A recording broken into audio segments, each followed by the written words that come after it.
Happy Halloween! Wow!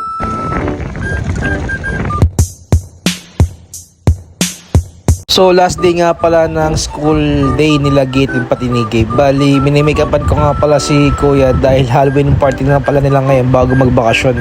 So syempre todo effort tayo para sa mga ikakasaya ng mga bata, diba? So si Kuya Gabe nga pala muna ang papasok sa school. Mamaya pa si Mr. Fried Chicken. Happy Halloween!